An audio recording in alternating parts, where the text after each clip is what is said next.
welcome members and officers to this first meeting of the GLA Oversight Committee for this municipal year. And can I welcome anyone who's here in the gallery or watching the webcast from home? Can I remind everyone here, please put your mobile phones onto silent or turn them off, and other devices as well. And can I first of all go to the clerk to confirm whether we've got any apologies for absence? Thank you, Chair, and there's no apologies for absence for this meeting. Lovely, thank you very much indeed. Can we move on to, we've got quite a lot of items to note. So first of all is declarations of interest. So can we note the list of officers held by Assembly members? And can I ask if members have any other disclosable pecuniary interest in any specific items on the agenda? Assembly Member McCartney. Thank you. Can I just have it on every committee meeting, just the time or some Deputy Mayor, and Deputy Mayor for Education? That would be sensible. Yes, statutory Deputy Mayor, that should absolutely be on record. And members, I think you are allowed to take your mask down when or off when you're speaking as well. But are we happy to note those interests, including the additional one? Nods? Nods, thank you very much. Membership of the committee, item 3. Can we note the membership and chairing arrangements for this committee as listed on the agenda? Thank you very much. Item 4, terms of reference and standing delegations. Can we note the terms of reference of this committee and standing delegations of authority as listed on the agenda? Thank you very much. The next one, we have got an appendix 1 that's been tabled on your tables today. This is the item 5, re-establishment of working groups and panels. Can I ask the committee to agree to establish the working groups and panels set out in the table paper for the year 2021-22 with the terms of reference, membership set out in the table paper, and agree that each working group and panel appoints a chair at their first meeting? Absolutely. Is that agreed? Lovely, thank you very much. Next, item 6, minutes. Can I ask the committee to confirm the minutes of the meeting of GLA Oversight Committee held on the 9th of March 2021, the minutes of the Garden Bridge Working Group meeting held on the 13th of May 2019, and the minutes of the Education Panel meeting held on the 10th of March 2021. Can I sign these as a correct record? And I appreciate not all members will have been on those. Agreed. Yeah. Thank you very much. Item 7, summary list of actions. Can we agree to note the completed and ongoing actions arising from previous meetings of the GLA Oversight Committee and additional correspondence sent and received? Absolutely. Lovely, thank you very much. Item 8, action taken under delegated authority. Can we note the recent actions taken by the then chair of the GLA Oversight Committee, Len Duval, in consultation with party group lead members, the EU Exit Working Group, Caroline Pigeon MBE AM, and relevant committee chairs to agree the actions listed in the report, and the recent action taken by the chair of the Education Panel in consultation with party group lead members to agree the action listed in the report? Bit of a mouthful that, thank you very much. Item 9, Mayor's responses to the EU Exit Working Group outputs. Can we note the responses from the Mayor to the EU Exit Working Group letters as attached at appendices 1 and 2? No. Oh, Assembly Member Duval. Thank you very much, Chair. And just in terms, whether this is the right place to take this comment or discussion, at some stage we need to work out our relationship between who does what in European business, because it hasn't finished, even though there has been Brexit. And I'm just wondering that whether, when we come to look at the work programme, we can see what is not being picked up by economy or appropriate other committees. So I'm thinking of the issues of citizenship, of EU issues, the following on from that. It seems appropriate that maybe oversight should receive reports on that. There may well be other topics, but we need to talk to other committees and see where their work programme is. So if we could fit that in at some session, I don't think it needs to be every meeting, but there will be topical issues that arise. I'm thinking the financial sector, whether it's appropriate economy does that. If they haven't got space to do it, will we pick up those issues because they're ongoing discussions and the government is taking action to protect UK interests, and we need to understand what they are. Thank you. We don't want to lose that work either because we've done that over the last few years. So if we could make sure, I'm looking at Joanna, whether we can pick that up as part of the wider scrutiny work programme, but also I want to meet with group leads of this committee to look at our scrutiny work programme so we can make sure we pick that up. So are members happy to note? Noted. Lovely, thank Chair. you. Sorry. Assembly Member Russell. Sorry, could I just add to the list of excellent things that Assembly Member Duval asked us to keep track of, but also the issue of musicians who are really, we've picked that work up and it would be good for us to follow through on that. Lovely, thank you very much indeed. Yes, we'd make sure that's picked up. Item 10, allocation of 2021-22 Assembly Member Services Budget. Now, we've had a report on this. Joanna Davidson, our new Interim Executive Director of Secretariat, is here. Did you want to say any words on it, Joanna? I think it's self-explanatory, Chair, so just happy to take any questions from members. Are there any questions from members on this? Assembly Member Duval. Chair, we're taking this as an extension of the budget process, and the previous administration is a continuation of that with some additional information. We understand that.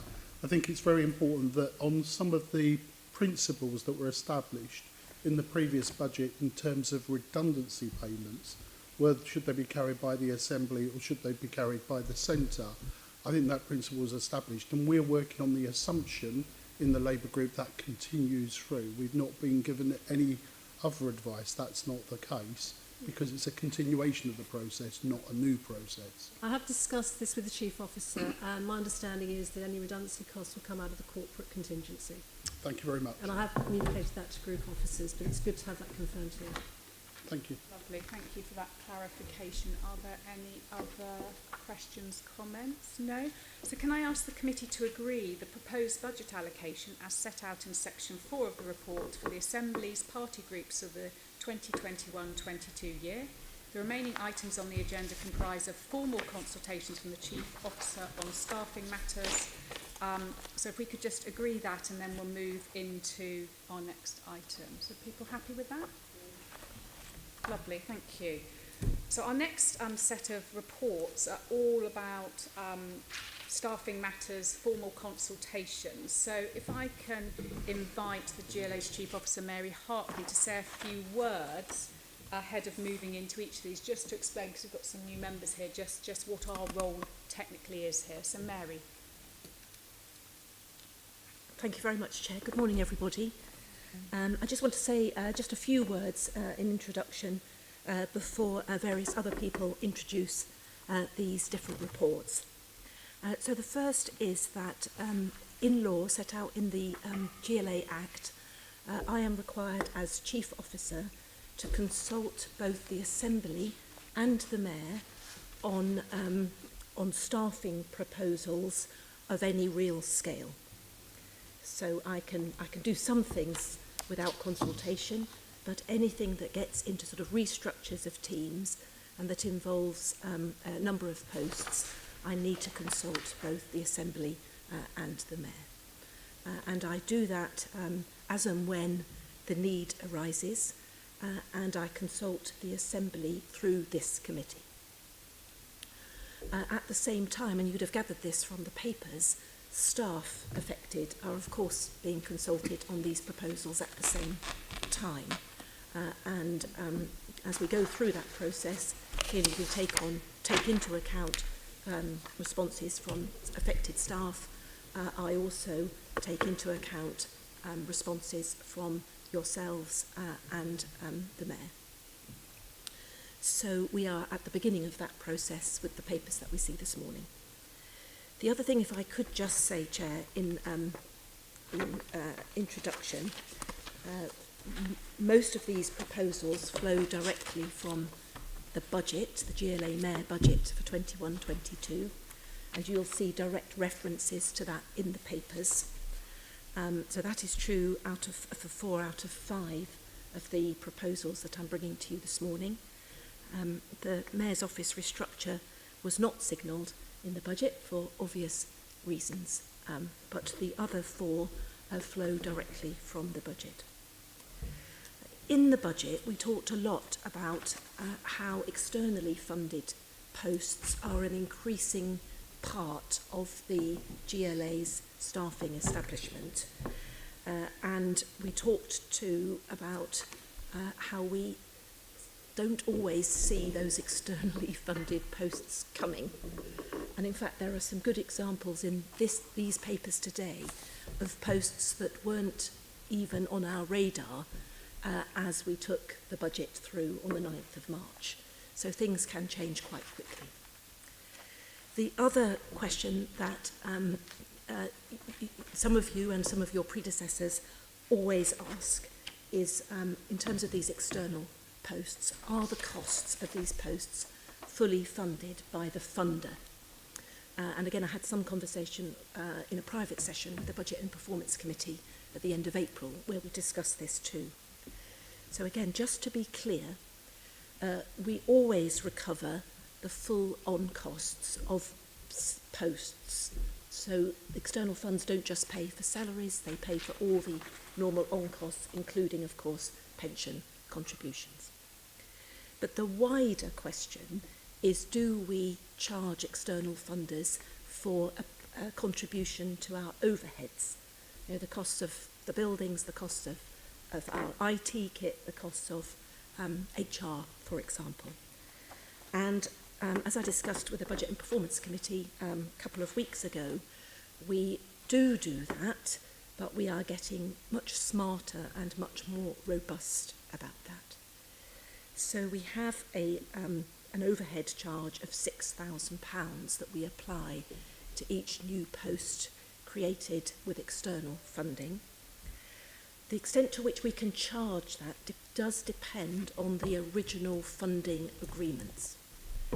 So as we look back, not every funding agreement allows us to do that, but we did manage to charge £650,000 overhead costs to external funding streams at the end of the financial year just finished. And going forward, we're ensuring that with every new post funded by external sources, that the agreements allow us to charge that source not only the on-cost of the individual staff member, but this contribution to overhead. So because with it becoming increasingly part of our establishment, I think that's a necessary step we need to take. So you'll see quite a few externally funded posts in these papers. I just wanted to make that statement about those up front. Lovely. Thank you very much, Mary. And I've asked for future staffing reports as they come up to be clear that whether we've got these overheads covered or not, because I know that's a question members are concerned about. Shall we move? Did you want something on the agenda point, Susan? There's questions On on this item 11. yes, on Right, I'm item. going to get that introduced now. Okay. That was just a flavour Just an for overview, everyone. was it? Okay. And I'll have you down for that. So first, let's move on to item 11 then. The Mayor's Office proposed changes to the GLA establishment. We've got an appendix 2. We've got a hard copy on your table because I think there was one of the charts was missing. And David Bellamy, welcome, Mayor's Chief of Staff. You're going to introduce this paper for us. And we've already got Susan lining up to question. Thank you, Chair. Good morning. And can I just start by saying congratulations to members on your election or re-election, and also actually how nice it is to see you in person after a very two-dimensional on our screens year. The Mayor's Office restructure is obviously aimed at establishing the structure of the Mayor's Office for the Mayor's second term, and it is put forward for consultation in the context of an ongoing global pandemic, and also the huge public health, social and economic impacts on London and Londoners that have flown from that, and the obvious challenges that we face as a city and the mayoralty in terms of supporting Londoners as London seeks to recover. So that is the overall context. Specific factors at play. Obviously, the Mayor's Office is not just paid service roles, it is also the appointments that the Mayor can make personally, the 11+2 as they're known. As you'll be aware, the Mayor has made those appointments on his first day in office at the start of his new term, and there are a number of changes in roles there, and obviously that then has consequential impact on the paid service structure, where we need to have that alignment so that matters are picked up and responsibilities delineated and not duplicated. So that is a factor. There is also the desire to bring a clearer structure to the Mayor's office than perhaps was the case at times in the first term, and also recognising both the pressures that I've already talked about, but the ongoing high level of work in the Mayor's office to ensure we have a structure that, whilst inevitably continuing to play high demands on those of us who are privileged enough to work in the Mayor's office, nevertheless is sustainable and compatible with our duties as an employer. So, Chair, just very briefly, that is the overall purpose of the proposed restructure, and of course happy to answer any questions on it. Okay, thank you very much. Will Assembly Member Hall.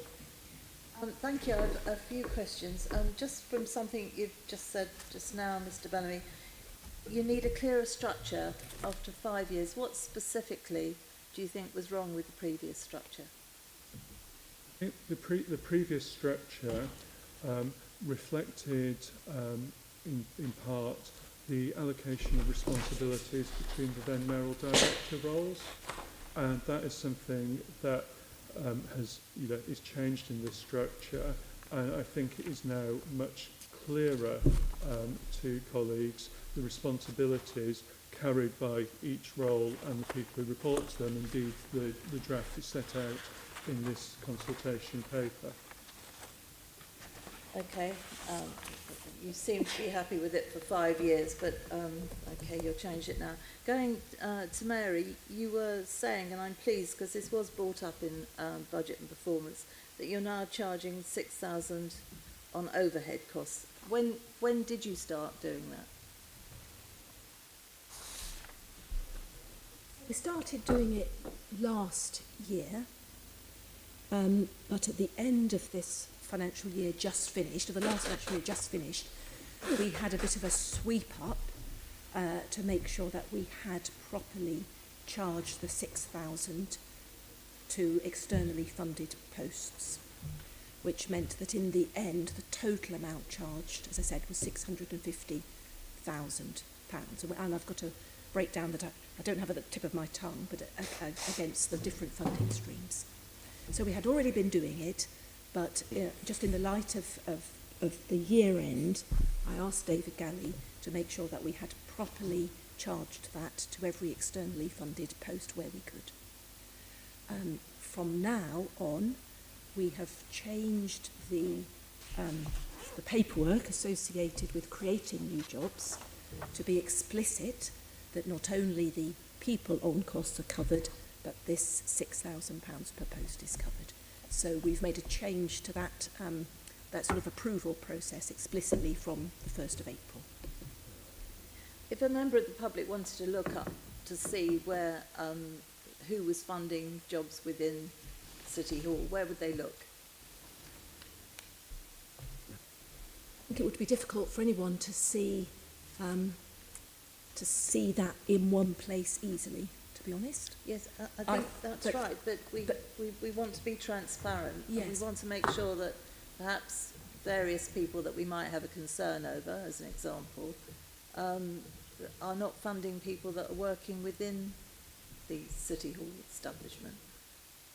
In our establishment reports, in fact, the next one will be coming to the July meeting of this committee, we are much more explicit now on which posts are funded by external funding and by us. And we're doing that much more explicitly. So I don't think it will be very hard at all for us to do a short summary in there of broadly what our funding sources are, and that would then put it in one place. Well, I think if we're looking for transparency, which certainly we on the Assembly are always aiming for, we are always asking for things to be transparent, not only to us, but for anybody looking into this. And I do think, given that the Mayor gives away absolute fortunes to various different bodies, etc., we need to know that they're not funding jobs within the GLA, or at least if they are, we need transparency on that. So I'm pleased to hear that that's going to happen.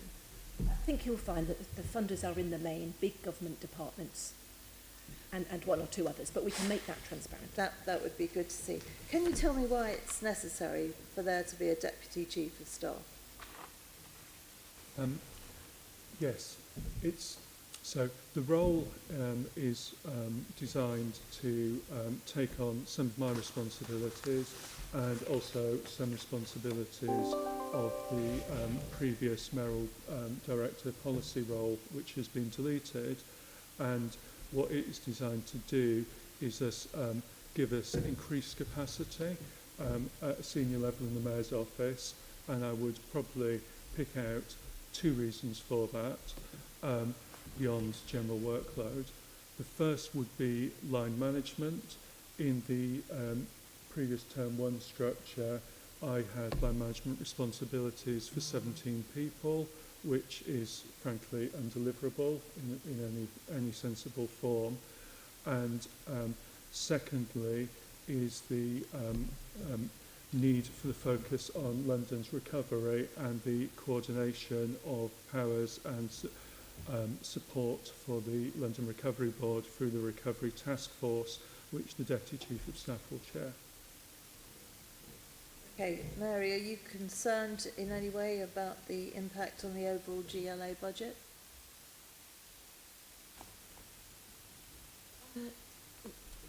No. The main impact on the overall GLA budget is small. Some of that comes out of the Mayor's office, of course, because we're bringing the international team out, like we brought the government relations team out before them. And I do think that's the right thing to do. I mean, there has been concern about the amount of people that are being taken out of the Mayor's budget, if you like, and sitting elsewhere, but still doing exactly the same job. Are you not concerned at how that looks and actually how it is? So, I have been the one pushing for some of those moves of staff out of the Mayor's office, because in respect particularly of the government relations team and the international team and the business support team, those are teams that this institution is highly likely to need and have, whoever is the Mayor. And for me, I see there to be quite a distinction between the functions that this organisation needs to serve whoever the Mayor is longer term, and those particular roles that any Mayor and his or her staff may choose to want in their particular setup in their Mayor's office for their term. I do see there being a distinction between those. So I think in terms of the government relations and international relations, yes, of course they are broadly doing the job they did before, but I think they're doing it from the right part of the organisation now, integrated much more with the work of other officers. So you don't think it looks like the other departments are just picking up the cost of, in effect, running the Mayor's office? Exactly. I can see why it looks like that. Yes, it does. Assembly Member Hall, I can see why it looks like that. But actually, in respect of those 3 teams, I think they are now in the right place. I mean, I wasn't here when the Mayor's office structure was created in 2016. As David will testify, I hadn't been here very long when I started talking to him about my view that there were some teams in the Mayor's office that really should be in the core of the organisation. So that's why those 3 have moved. So it's completely down to you? Those 3 are down to me. Really? Okay. Why is the proposed financing of the Mayor's office so much more expensive than was agreed in February? The paper shows an increased budget of £58,000. it is important to understand that that is a finance calculation based on the indicative grades for the proposed posts set out in this proposal. When we get to the point where Chief Officer confirms the final structure, that will be based on an independent grading exercise involving HR and Unison in the same way as is done for other units, and that grading exercise will determine the final financial settlement. Because you see, from some angles, it would look like people that were in the Mayor's office are now being paid for elsewhere, and yet you're increasing the Mayor's budget. The Assembly was asked to find in-year savings of 300,000 in 2021, yet this proposal will see an additional 350,000 being spent on the Mayor's office effectively. So where is that money coming from? I guess there are a couple of points to note there. The first is that, yes, there is an increase in overall cost there as the paper sets out. We do, in the round, need to offset against that the £136,000 that was saved through the restructure of executive support functions in the Mayor's office and also corporate management team, where we knew we needed to deliver a saving, and we did so. The funding source for the increased costs as set out in the paper is the redundancy reserve that the authority established before the scale of our final funding settlement for this year became clear, and it's now the view of the Executive Director of Resources that we have more money there than required for the purpose of that reserve, and so it's able to support these changes. Well, we all know that over £100 million was suddenly found between the draft budget and the budget, so money can be found from absolutely nowhere it would appear. But I still don't understand, if you're saying that this 350k is coming out of a reserve, is that right? In this year's budget, yes. Okay, so what happens next year? Because we all know you don't have that reserve year after year. It's not always going to be there. It's a one-off. So where is the money going to come from? That's correct, and we will address that through the budget setting process. As chair of the Budget and Performance Committee, you will be aware that the government has published legislation around business rates, material change of circumstances legislation. Of course, that still has to pass through Parliament, and it's not without risk of receiving legal challenge from rating agents and occupiers of offices in particular. But if passed and effective, that is set to have a very significant impact on GLA Group income levels, and so that gives us some cautious optimism, and it's clearly at a level that is many multiples of the sums we're talking about here. So basically, it's on a wing and a prayer as to whether you can continue. And as chair of the Budget and Performance, I would have hoped that I would have been aware of that £100 million that never appeared on a draft budget. But that's the way things seem to be here, which is why some of us are so unhappy. Can you tell me, where will the Mayor's office staff be based when we move to the Crystal? Their anchor point and office base will be with the Mayor at the Crystal. They will, of course, work in the same hybrid way as all other officers in the authority, sometimes working from home or other locations as appropriate. Okay, I mean, very many of us think that they will disappear out of the Crystal, so can you commit that they will definitely be working from the Crystal, and it won't be a case of the Assembly being taken down there and nobody else following on a permanent basis? Absolutely, and speaking personally, I intend to, in line with the working model for the authority, some days I'll work from home, some days I will be in the office. When I'm in the office, I will be in the Crystal. I haven't got round to buying my bike yet, but I have walked the streets of Greenwich and worked out what my cycle route will be, and I'm very much looking forward to being there. Okay. obviously I won't be buying a bike to go down there from Harrow, but we'll wait and see. I'm Okay, told electric I'll leave bikes my are the questioning future. there. Thank you. They are, Chair. Thank you. Assemblymember Duval. Scooter, Assembly Member. That's what you want I to say. don't right? think so.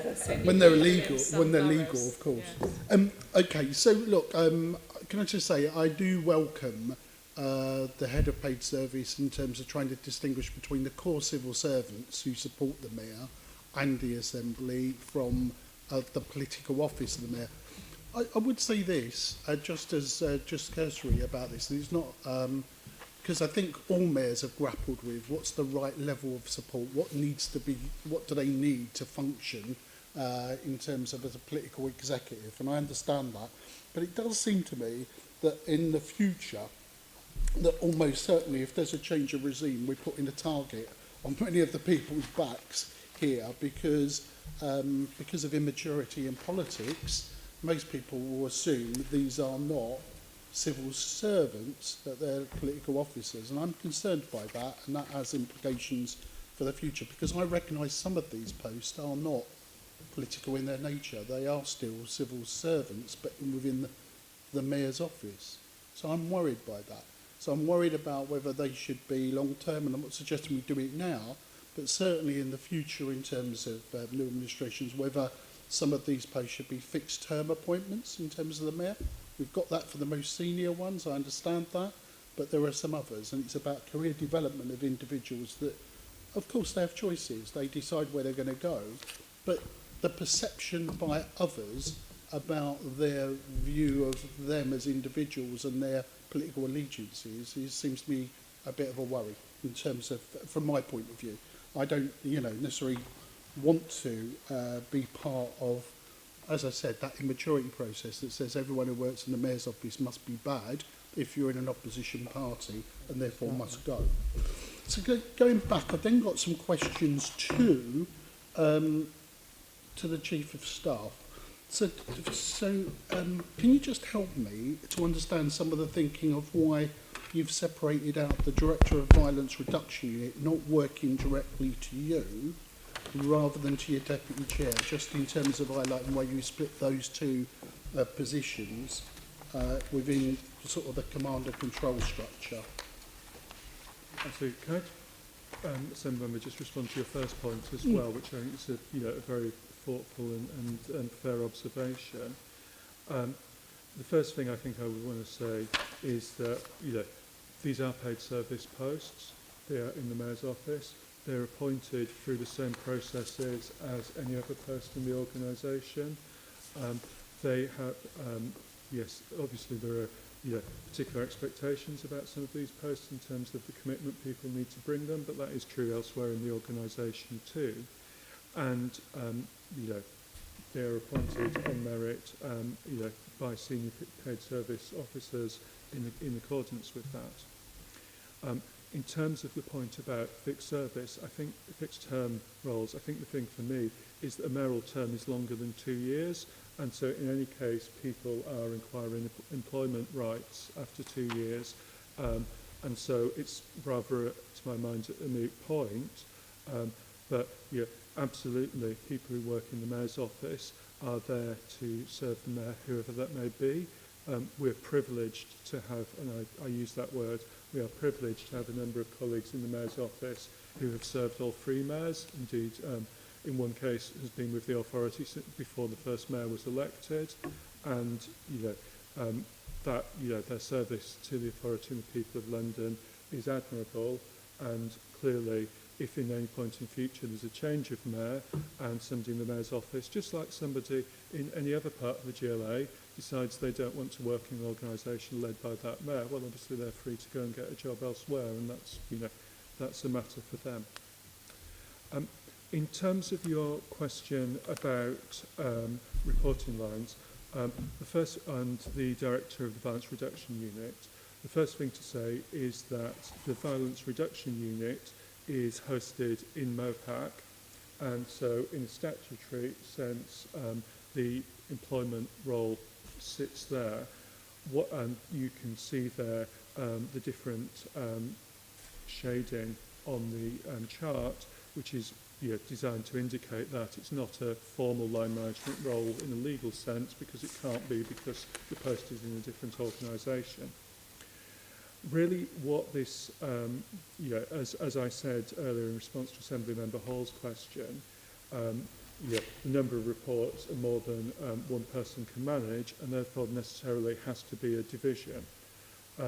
It very much is a pay and rations, if you like, division, and both myself and Richard, as the Deputy Chief of Staff, will work with all colleagues, regardless of reporting line, based on the matters we're dealing with.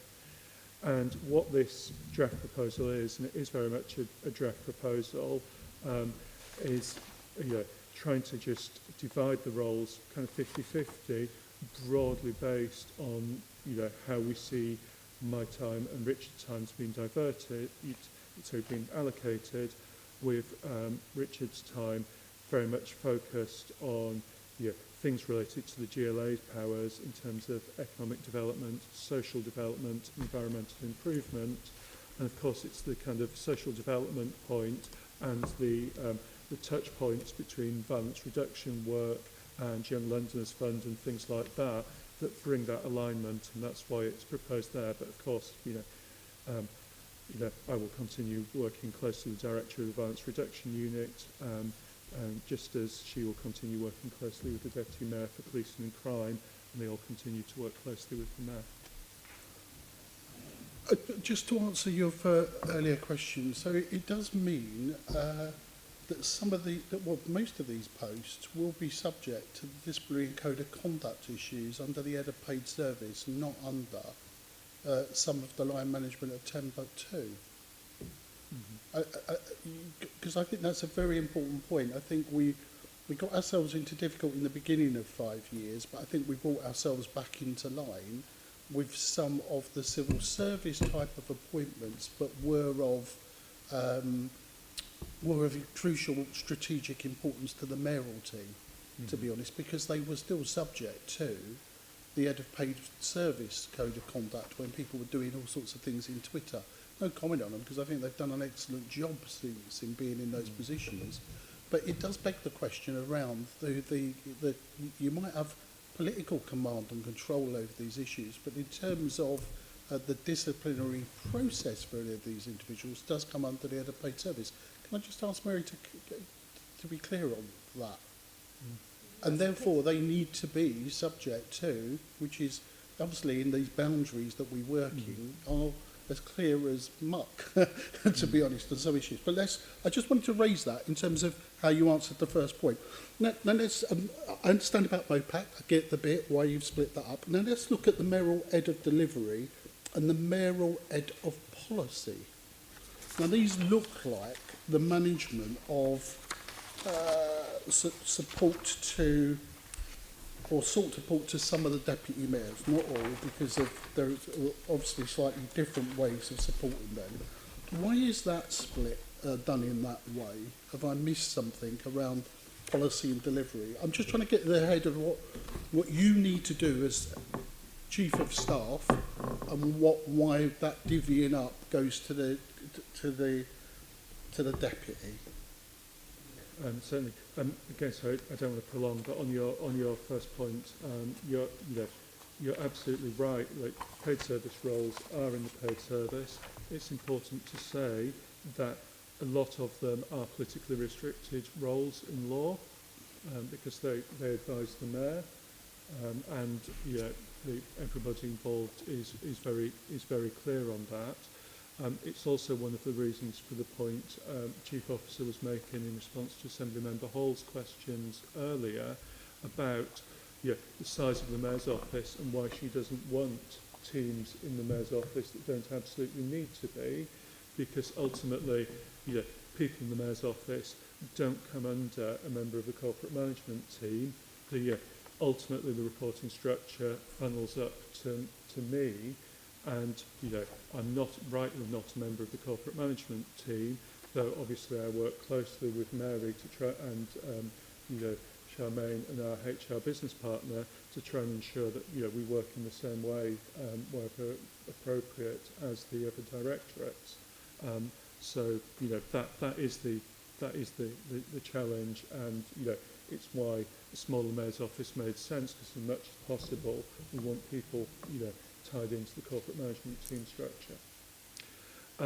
In terms of the heads of policy and delivery, firstly, don't read anything particular into the kind of pay and rations draft reporting structure. That is very much draft, and it could be a different way. It's very much just about trying to share out reports, and both the Deputy Chief of Staff and myself will work closely with the holders of both roles. And really what we're trying to achieve there is, you know, as I said, the Deputy Chief of Staff will take on many of the responsibilities of the Mayoral Director of Policy, but won't be able to take on them all, and some of my responsibilities. And so that policy coordination and focus on cross-cutting topics will still need to be there, as well as, you know, some of the capacity to clear various documents that come up from the directorates on behalf of the Mayor, and advise the Mayor accordingly. And then the head of delivery is very much around saying, well, we've got 3 years, we've got a huge amount to achieve. We know a lot of the things that we want to do are very cross-cutting in their nature, very complex, and we need somebody who's actually absolutely got a focus on those priorities and progress chasing and unblocking.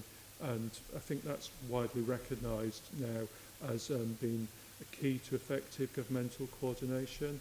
I note from the press that the Prime Minister has restored such a function to central government, obviously on a much larger scale than we would have here, but you know, a recognition of the value and need for that. Okay. So let's just turn to communications then. Of course, it's a sensitive topic around that, but modern organisations do need to operate, and particularly when, you know, a big city mayoralty do need to operate in the 21st century. Now, looking at these people here, this is the grouping that gives you and the mayor the confidence of delivering your communication strategy. But behind this, there are other people in the team. Now, this is, so the 10+2 is the Mayoral Director of Communications, and below these are these 6 people. Can you assure me that below these 6 people, there isn't a similar job being done that mirrors exactly what these 6 people do? Because I recognise that some of these might be career civil servants moving there, not necessarily with a bias towards political operations in terms of communication. So I'm just wondering about that. Is the bit behind this, to be honest, because it's the only one of the 10+2 that was directly would line manage, the head of the Mayoral Director of Communications would line manage that particular communication structure in the system. Maybe I've got it wrong, but that's what I thought happened in the past. So I just really need to understand what else is behind this team around on that. I get it, that it gives you the confidence for delivery. I get that and all the rest of it. And I think of myself, what would I have, what wouldn't I have, and all the rest of it. I get that. But what's below this in terms of when you meet the core civil service, in terms of some of these issues, have we got people mirroring what these other people do? So, firstly, I can absolutely reassure you that there's no duplication or mirroring. Indeed, in some of the areas, for instance, digital communications, we have absolutely been pushing to avoid that, and things that in 2016 structure were being done in the Mayor's office because it needed a grip, and there wasn't at that time the capability within the rest of the organisation. That capability has been grown, and the Mayor's office has stepped back from that because absolutely we cannot afford duplication. So, for example, the press office is very much responsible on a day-to-day sense for receiving queries from journalists, talking to policy colleagues, drafting the responses, and also then preparing the proactive press releases that will go out. and the kind of logistics around, when the mayor is doing media. Whereas the communications team in the mayor's office have very different responsibilities. Firstly, as you alluded to, they have to develop and oversee the implementation of the mayor's communication strategy. They need to advise the mayor and deputy mayors on their media appearances. They work with the functional bodies to ensure we have a coordinated approach to our communications.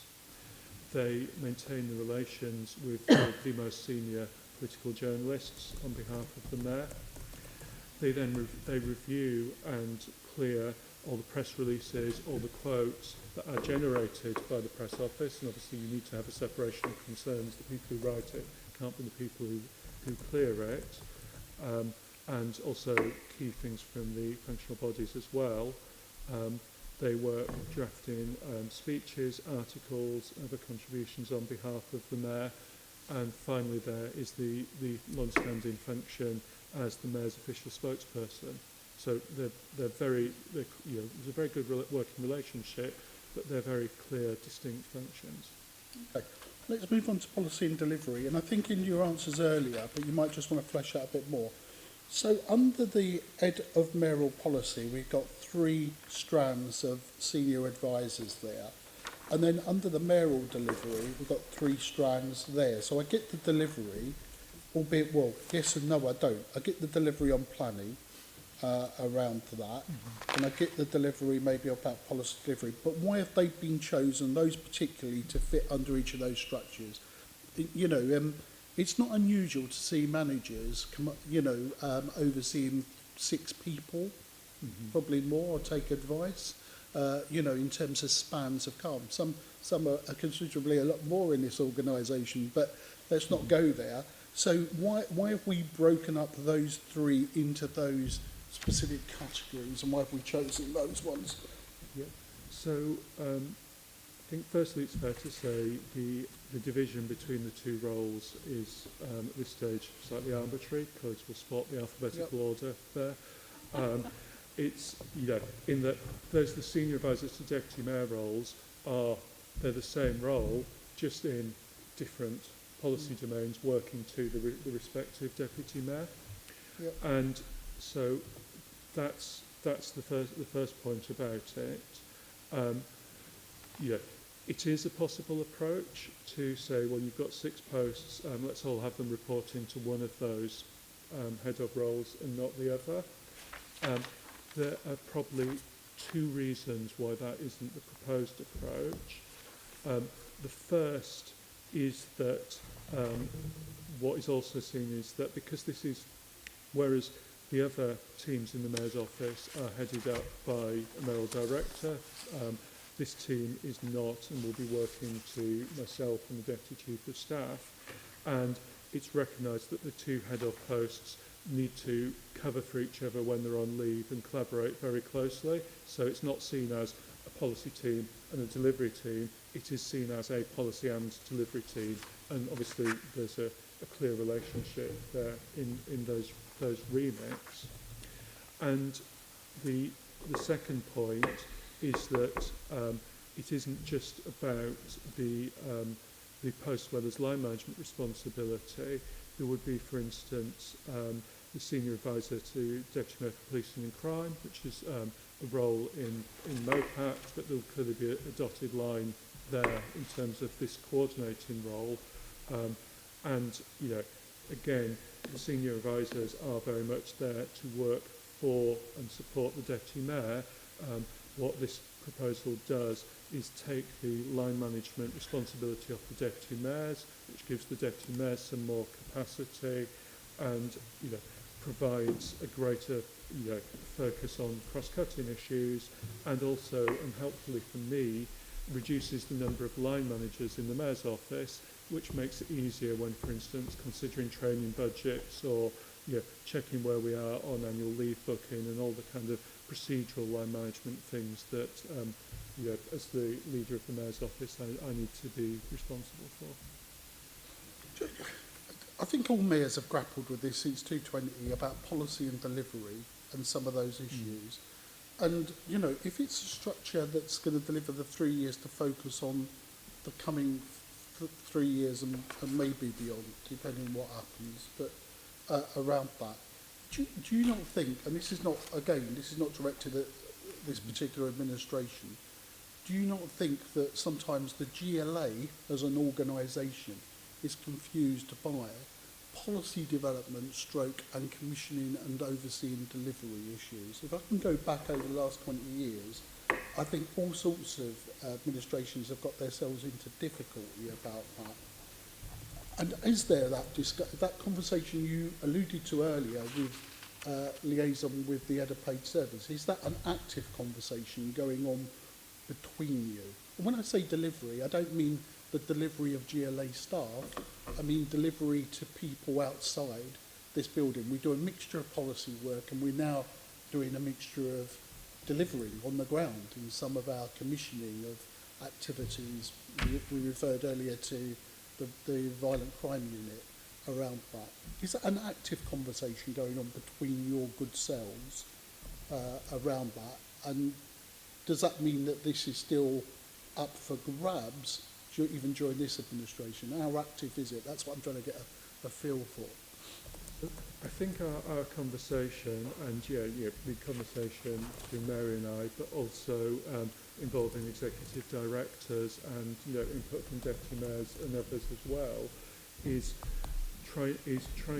doing work to try and be very clear on the responsibilities and the accountabilities, for example, of a deputy mayor versus an executive director. Yeah.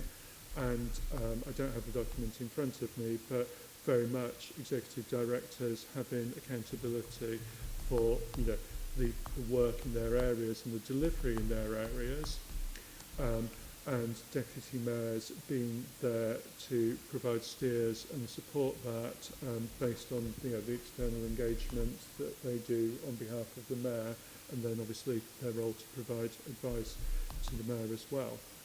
And really what we have to recognise is that a lot of our delivery, I mean, you alluded to it earlier talking about the violence reduction unit.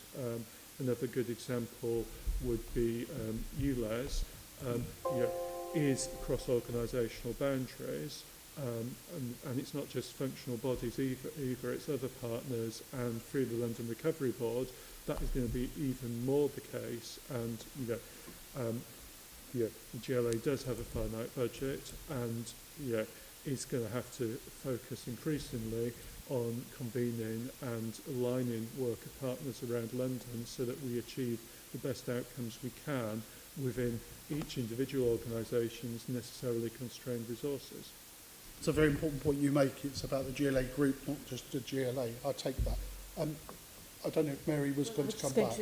I mean, you asked, is there an active conversation? And I'd say yes, very active. Okay. So this is under consultation, but at the same time, I've done a lot since I've been here to make sure that as an executive director team, we are clear on what our role is in supporting the mayor in the delivery of his programme. And I think we've set ourselves up for that well. This is much more about a 3-year term, some real focus and clarity on where the focus is wanted from the Mayor's office, and the cross-cutting pieces of work. And that's the really important point that perhaps doesn't quite come out of these slides. Thank you. Thank you very much. I've seen Assemblymember Hall again, and then I've got a question, and then we'll finish this item. If I may please, Assemblymember Duval mentioned communication officers, and you then talked quite a lot about them, and it poses a question, just how many communication officers or those that are dealing with communications are actually in the Mayor's office? How many bums on seats, if you like, in total?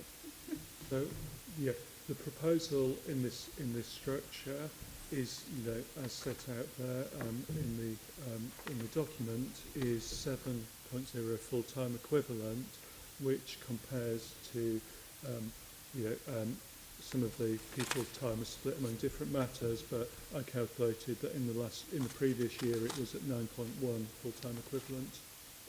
Okay, but some have moved. Mary, how many communication officers in all your various departments, etc., are there in the GLA? I don't know the number off the top of my head, I'm afraid, Assembly Member Hall. Ballpark figure? Ballpark? 15 to 20? It depends whether you, I mean, the press office is it 15, is it 17? I honestly forget. It hasn't changed at all in recent years. Obviously, that's the Mayor's press office. You have to also add in, if you can ask that question, the communications functions on the Assembly side as well. I'm not well placed to obviously to answer Lorraine will that. know, I'm sure. I can clarify that that is 7 people total on the establishment on the Assembly side. Communications. So we have replied to a number of questions on this recently. I think, Chair, it would be very easy for us to send round later the latest answer to that I question. think that would be useful. And then we can, be absolutely clearly, particularly the new structure, just to be clear. Yeah. Okay. Thank you. Thank you. Now, before I bring my question in, Assembly Member Fortune. Thank you very much. It's actually on that issue. I did wonder, with that new communication structure, are we expecting to see any increased use of or any increased spend on external marketing agencies and experts in that field? And is there any move to support some local media outlets as well? It's actually the reverse, Assembly Member. There's a move to spend less. In 2017, we centralised the marketing budgets held by GLA that were held by different policy teams, and we brought them together because we thought we could drive more effectiveness and more efficiency from them in one place. And so that was £1 million budget. That budget now is reduced to £700,000, and the reason that's possible is a couple of things.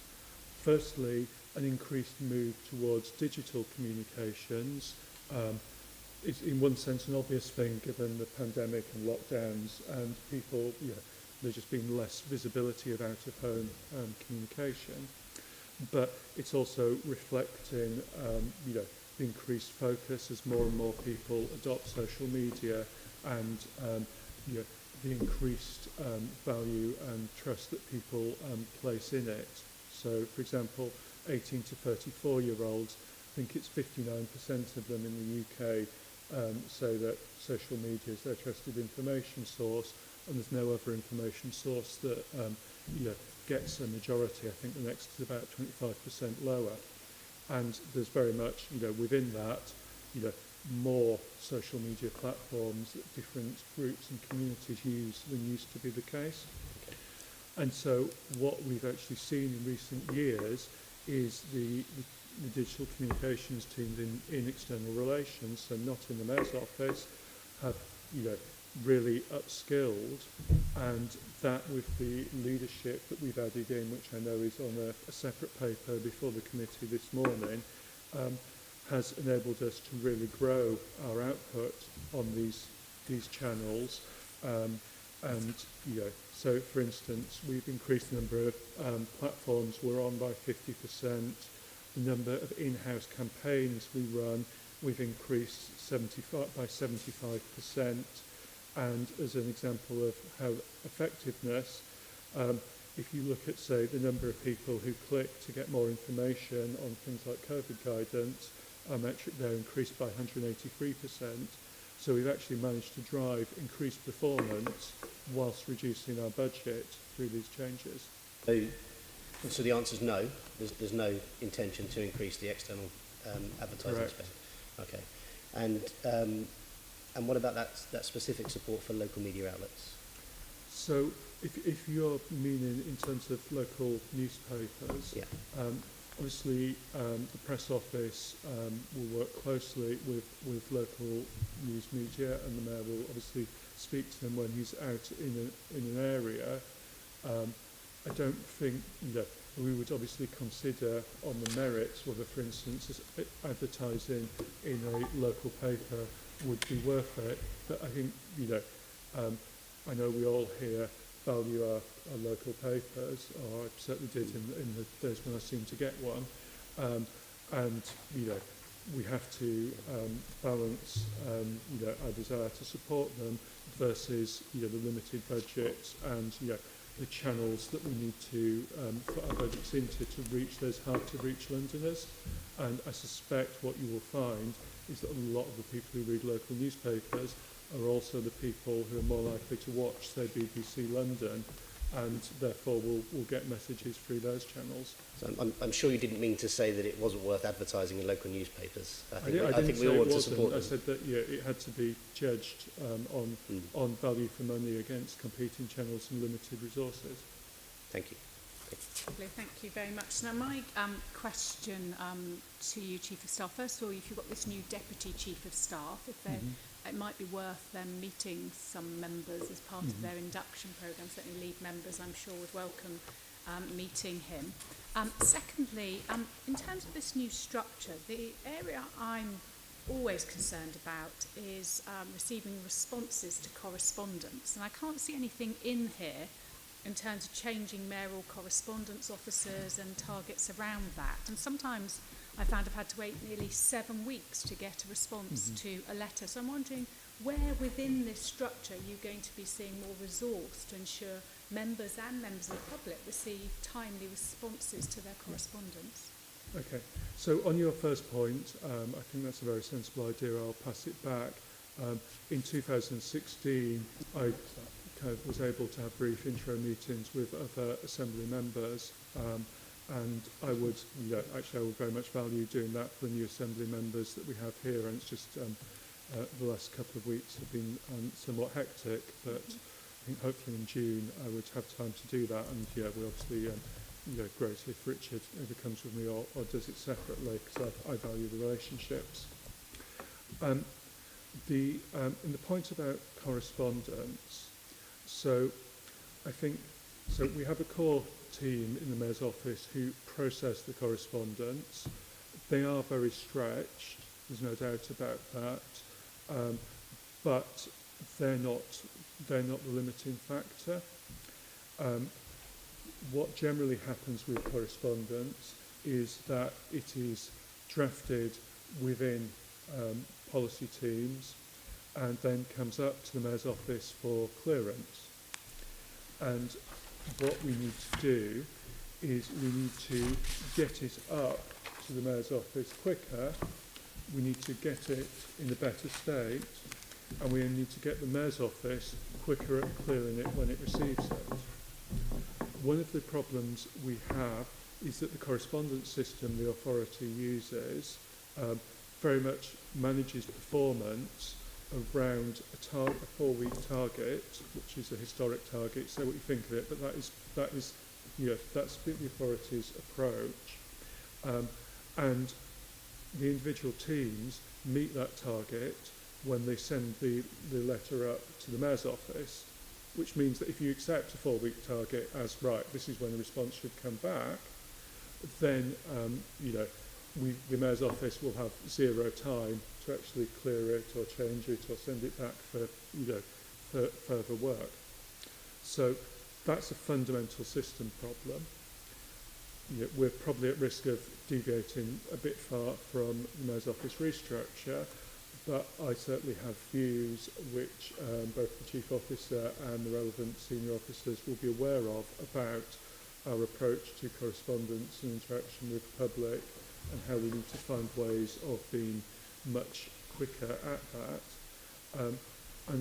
So that's very much a general point, and we do have a need for other reasons as well to replace the correspondence system, and so that's got to be an area that we look at, and in consultation with functional bodies as well, because obviously a lot of correspondence would, for instance, requiring input from Transport for London, and so we'll go to them for that, and then their clearance before it comes back to City Hall. Within the Mayor's office, we are looking, I referenced earlier in response to Assemblymember Duval's questions, that we were looking at responsibilities and ways of working and so forth.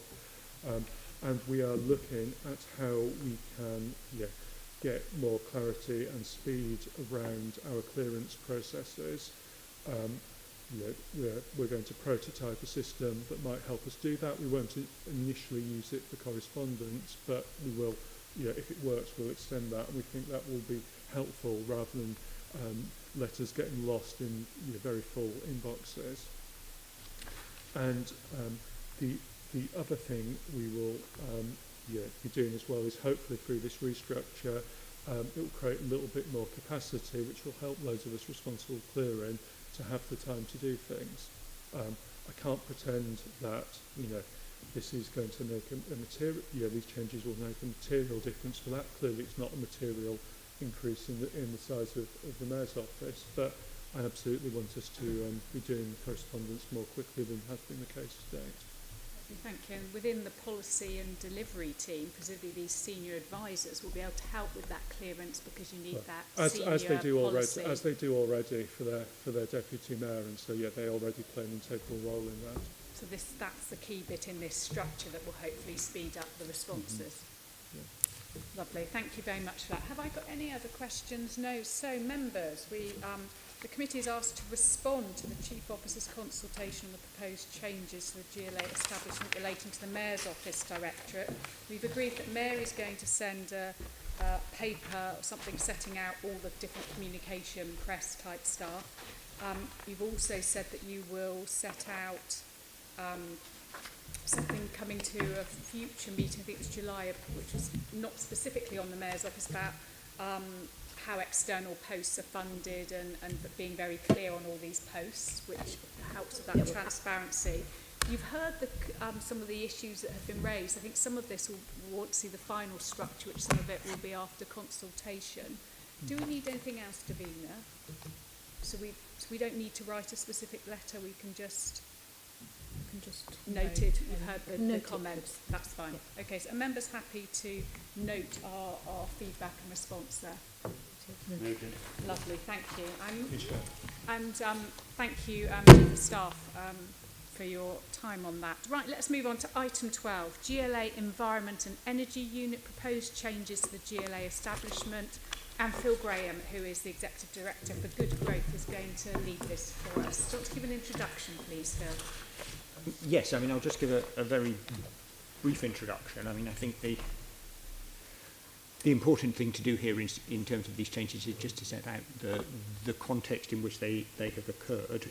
The team has broadly doubled in size since 2016, which I think reflects what most of us would recognise as an increase in the scale and to some degree the profile of the GLA's work on environmental issues, and that sort of increased scale and increased profile has been further kind of emphasised and cemented by the establishment of the Green New Deal mission as part of the recovery programme, the Mayor's Green New Deal Fund, and critically the sort of creation, the establishment of environmental sustainability is one of the cross-cutting principles for recovery work that we want to see embedded across the whole of that.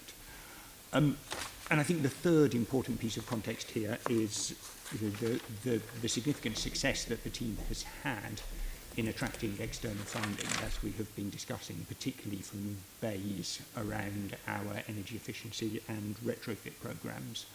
I mean, I think it may be worth stressing that as well as the 13 million here, which has been directly secured for the GLA, that team has also played a significant role in securing much greater sums of money for boroughs across London to support the retrofit of their of public sector buildings across the capital. So it's not just about the role of the team is not just about the direct funding we receive, but the broader impact. Obviously, alongside that, we've had to develop these proposals in the context of the overall sort of headcount and budget pressures that you will all be well aware of. But what we have here is I think a proposed structure which addresses some of the challenges of the previous structure. It deals with the very significant sort of line management stress for the assistant director and provides more ability to provide strategic oversight. It enables us to have a greater function on coordination and a greater focus on actually embedding the environment more broadly and delivering those cross-cutting programmes such as the Green New Deal recovery mission. and ensures that the grading and the structure and the scale of the team is commensurate with the scale of the work. And in many cases, team managers had seen their teams double in size, had seen their budgets increase very substantially, but that hadn't been reflected in the grades, though some of that had been dealt with by honoraria, which we are now formalising. And finally, I think it creates a structure that breaks down some of the silos that have perhaps been in place, a little too much in place as the team mushroomed very rapidly. So that's the basis of the proposals here, but I'm very happy to answer your questions. Okay, thank you very much. Members, have we got any questions? If not, I have a question. So in the structure, the original structure, you've got a grade 6 post and a grade 8 post, but in the restructure, the lowest grade is at a grade 10, which is significantly higher, 54,000 compared to 34 and 44,000. Why have you decided to increase the levels on grades of the posts within your team and to remove some of those lower graded posts? It's certainly not the case that the lowest graded posts within the new structure are at grade 10. We have a number of posts below that. Okay, maybe I've misread it. If you look at the organogram in Appendix 1, you can see the totality of the roles. There are some areas, and I think the air quality team in particular is the particular example of this, where we have deleted a couple of lower graded roles. Largely because those roles were aimed at sort of the delivery of in-person engagement events and some other activities related to the expansion of the ultra-low emission zone that we couldn't hold in the way envisaged due to the pandemic. So those resources we felt could be better used elsewhere. But actually, I think at least I think both of those posts were vacant. They were posts that we were intending to fill. So it's essentially we've been able to sort of divert the money to fund a smaller number of higher graded posts, focusing on other more strategic elements of the ULEX programme. Okay, thank you. Assembly Member Duval. Thank you very much, Chair. We heard earlier on that the reason why we're doing this reorganisation is reposition ourselves for the future and all the rest of it.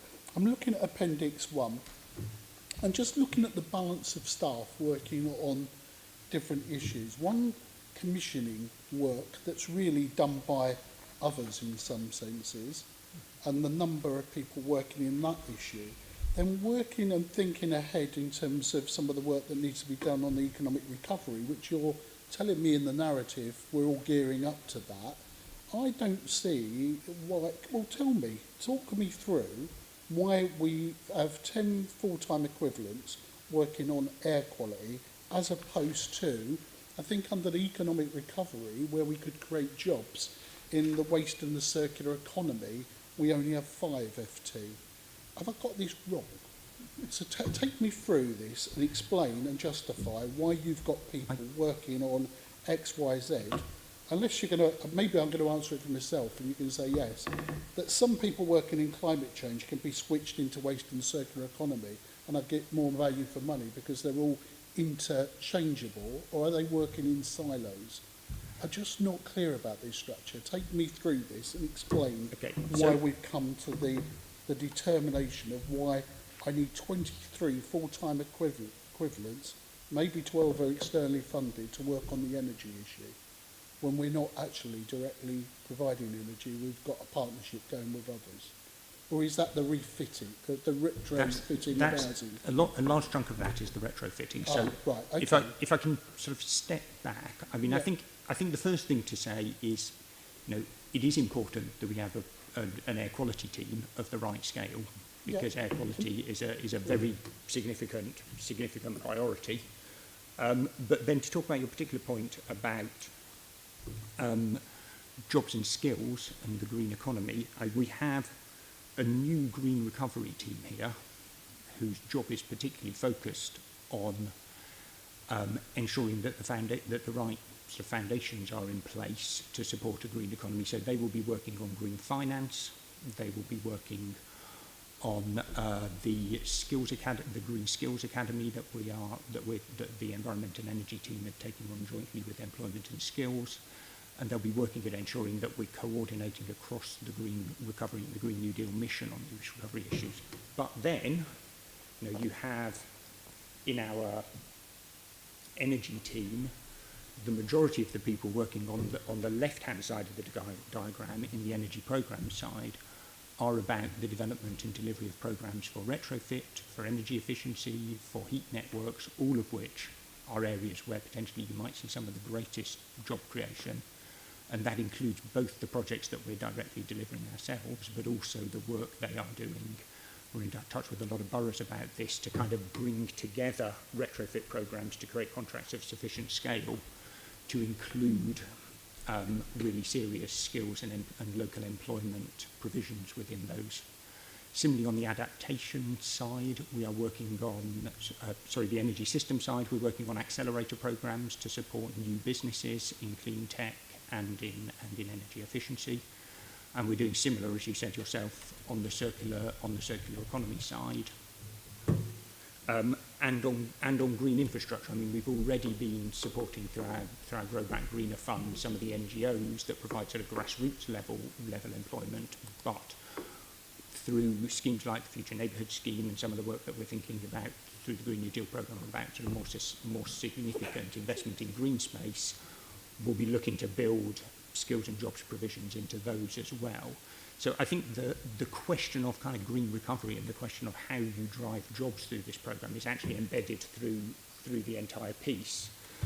Coming back to your point about siloisation, what we haven't had is any capacity in the team to sort of, for want of a better way of putting it, to kind of hold that together and to be able to tell the whole story and to work out exactly what, and to be able to see the impact of that as we pull it together and feed into the recovery programme and so on, and that's what the green recovery team will do.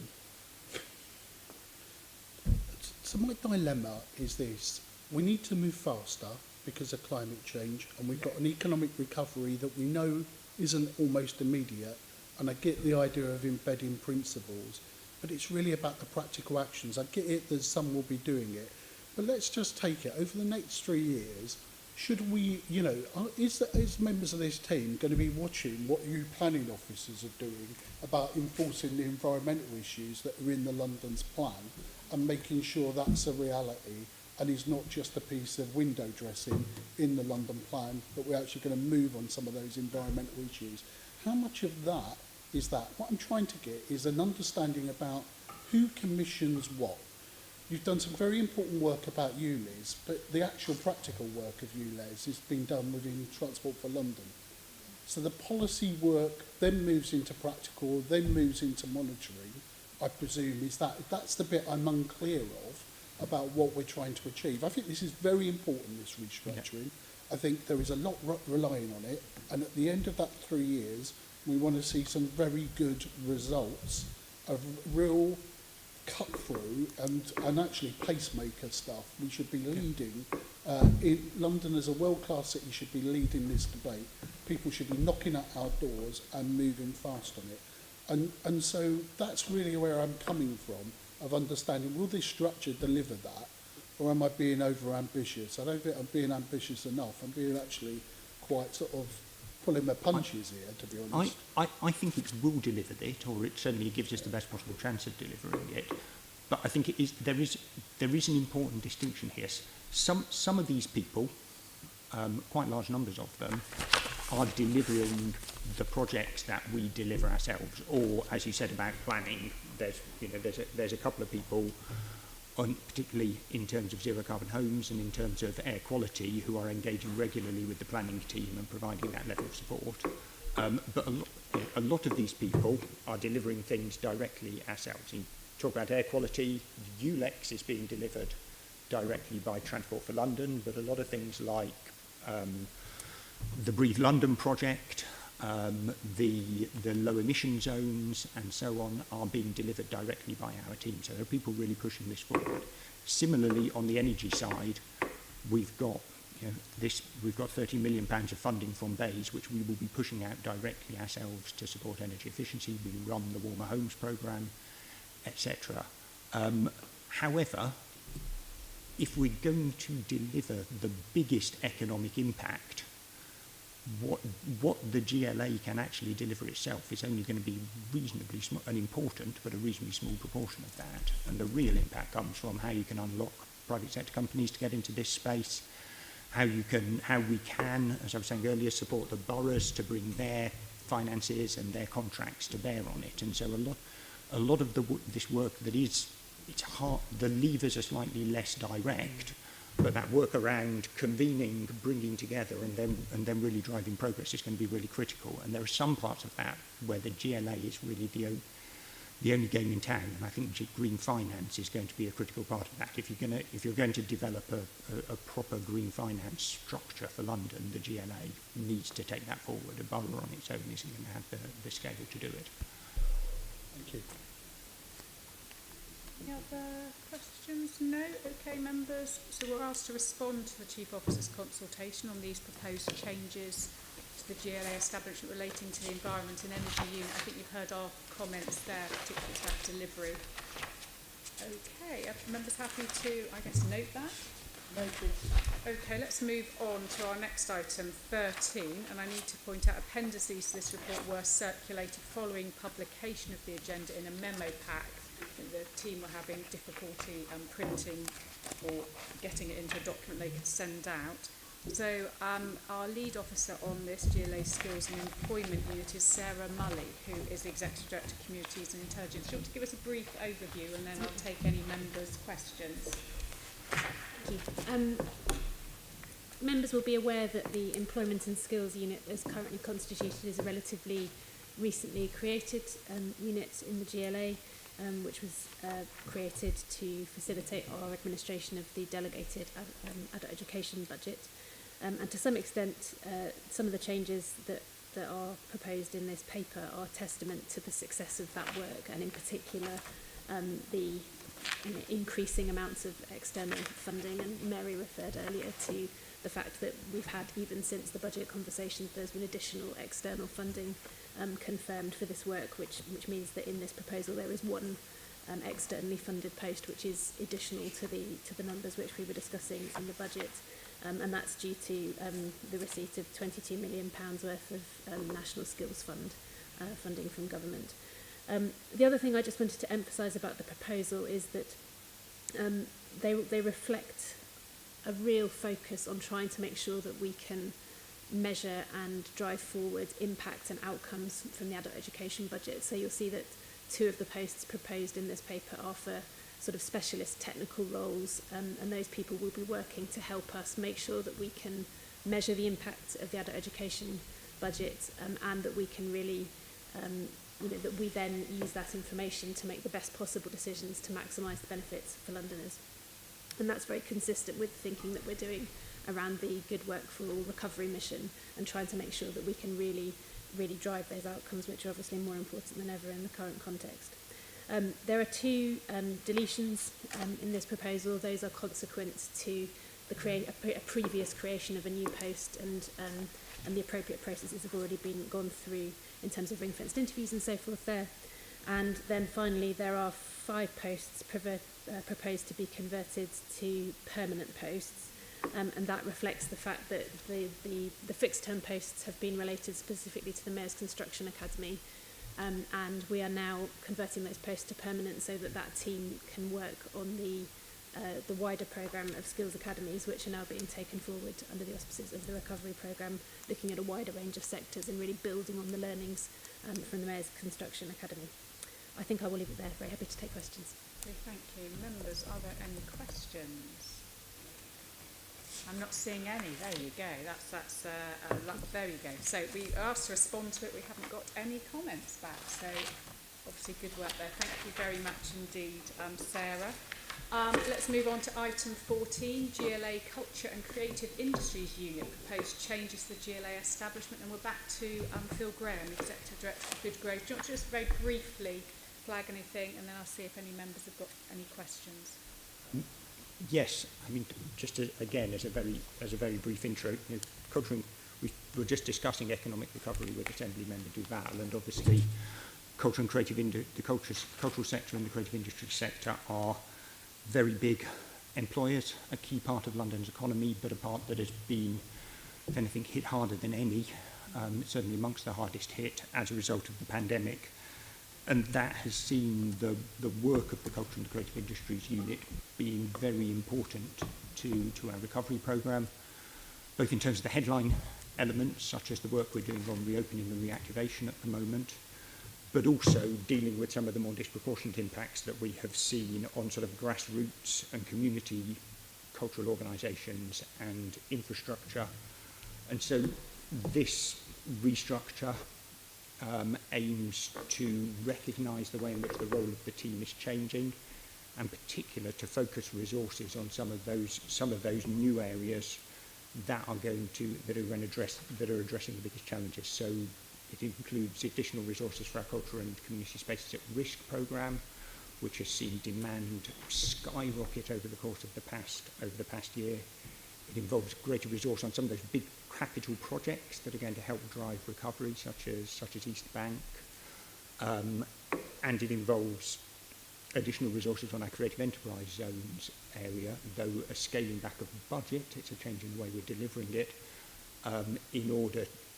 because those enterprise zones have been so effective at targeting support at cultural organisations and employers in their areas. But there's changes across the piece to make sure that we're focusing our resources on the areas that are most important. Okay, thank you. Members, have you got any questions, comments? No, there we go. So we've got no particular comments on that report, so we can note it. Thank you very much, Phil. Let's move to item 15 then, members. Changes to the GLA establishment. Charmaine D'Souza, our Assistant Director for HR and Organisational Development. Do you want to briefly take us through anything on it? Thank you. Chair. So as set out by the Chief Officer at the start of these papers, we have a duty to discharge consultation on establishment changes with the Assembly, and this paper does that exactly for changes to fixed term posts, which we intend to extend, and a small number of posts that we intend to convert from fixed term to permanent. The majority of the fixed term extensions, 31 fixed term FTE of a 45.6 FTE are externally funded, and in relation to the proposed conversions, one is externally funded of those three. The posts cover a range of units and directorates as summarised in paragraph 3.1, and in relation to the follow-up, we will then work with the staff in these posts to follow up with the relevant communications to confirm them in post. Thank you. Thank you very much. Members, do you have any questions, comments on this? Assembly Member Hall. Thank you. Just briefly, Mary, given that our budgets are not looking stable, we know the state of the economy, etc., can we actually afford to do this? Well, all of these posts are already contained, the extensions of all of these posts are already contained in the budget as approved. Yes, So I that's know, the but first equally, we look at in-year savings, we look at all sorts of things that we're going to have to cut down on. Again, there's an awful lot of communications, public relations jobs contained within here. I'm asking you because it would be very undesirable if in 6 months' time, when we have to make in-year savings, if then having converted all these posts, we're then in a situation of redundancies. So 2/3 of these posts are externally funded. Yes. So I think your concern would apply to the remaining third. Of course. We do believe we can afford them, otherwise we wouldn't be putting them forward. I think the other thing to bear in mind is, as has already been referred to this morning, the minute anybody hits more than 2 years in a fixed term post, they have all the rights of a full-time, of a permanent post anyway. So there are, these days, the difference between a fixed term post and a permanent post in terms of our obligations when we terminate that post have reduced. Some of these posts will already be kicked into more than 2 years. So I think, I think your concern applies to Assembly Member Hall to a third of these posts. I think what we are saying is that, we are sure we can afford them. I think if we, as we know, we have to see what the next few months bring in terms of money to the GLA, both on the mayoral side and the Assembly side. But I think what we were clear on in the budget in the 9th of March is that if we find ourselves with reduced resource, further reduced resource, we will have to think about our staffing again. And that doesn't necessarily mean everyone on a fixed term post is the first out of the door. I think we have to think more holistically about how would we need to change our staffing in, if we had to save more money. Yes, I'm aware of all of that, and I'm aware of the proportion that is that are ours as opposed to externally funded. I'm just concerned, having gone through a period of time when we were told we have to make lots of savings, particularly the political groups as a matter of fact. I'm just mindful of the fact that we've been through all of that hell, and then we're looking at making people in a more permanent basis, as opposed to looking at possibly where we may need to save, and it would be very unfortunate, although I will remind you if any of these jobs are put in jeopardy in 6 months' time. No, I agree with that, and I expect to be reminded if that's where we end up. Good. Okay, thank you. Assembly Member Fortune. Thank you very much, Chair. And just sort of very quickly going back to what Assemblyman Hall and DeVelle were talking about earlier, which is the people sort of behind the communications managers, and I appreciate it's an externally funded post for the Planning Communications Officer, specific to Planning Communications Officer. So I just wondered, is there anybody on the payroll, as it were, who's doing this job as well? Have we got any issues around double accounting, as it were? I'll take that question. So I think as the Chief of Staff set out, there isn't duplication between the external relation function posts or those set out in the Mayor's office. In fact, there's been careful thought put to ensure that that isn't the case. And the posts set out in Strategy and Communications External Relations are closely linked to the work that David Bellamy set out to reduce external spend and bring in-house advertising volumes to ensure we make some savings. But I mean, in terms of specifically this Planning Communications Officer. Yeah, so Phil may or may not know the answer directly, but this you're referring, aren't you, Assembly Member Fortune, to the Planning and Communications Officer job, which is externally funded at 3.22. That's right. If there is a duplicate post, there shouldn't be. I'm sure there's not, but I'm sure we can get a categorical answer to your question. There isn't a duplicate post. This is very specifically about, and this is not a sort of media communications post. This is specifically about the development and dissemination of the guidance that we produce in relation to the planning system, about sort of ensuring that proper communication is made of planning hearings that are held and so on and so forth. So it's quite a nuts and bolts job about the communication that is required to run an effective planning service and planning policy, rather than the sort of the strategic communications that the broader external relations team. It's all externally funded and not out of our budgets. Okay. Thank you. Okay, thank you. No other comments? So I think the point Assembly Member Hall has made about making posts permanent and then potentially having to delete them is something that perhaps you can bear in mind as you're making this decision, and we will come back to... Oh, sorry, Assembly Member Beth, sorry.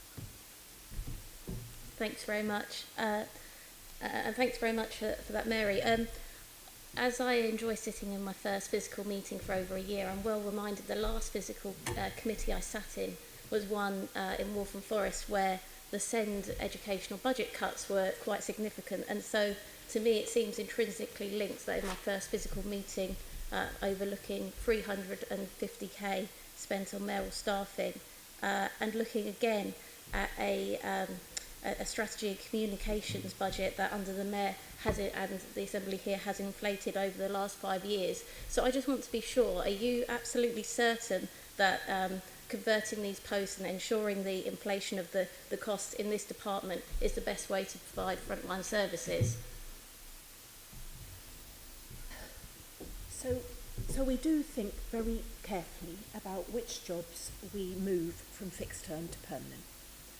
And again, Assembly members who have been here in the last term will know that one of the first things I did when I came in as Chief Officer was express some significant concern about the high percentage of fixed term contracts we had across our staff. It was running at sort of more than 25%.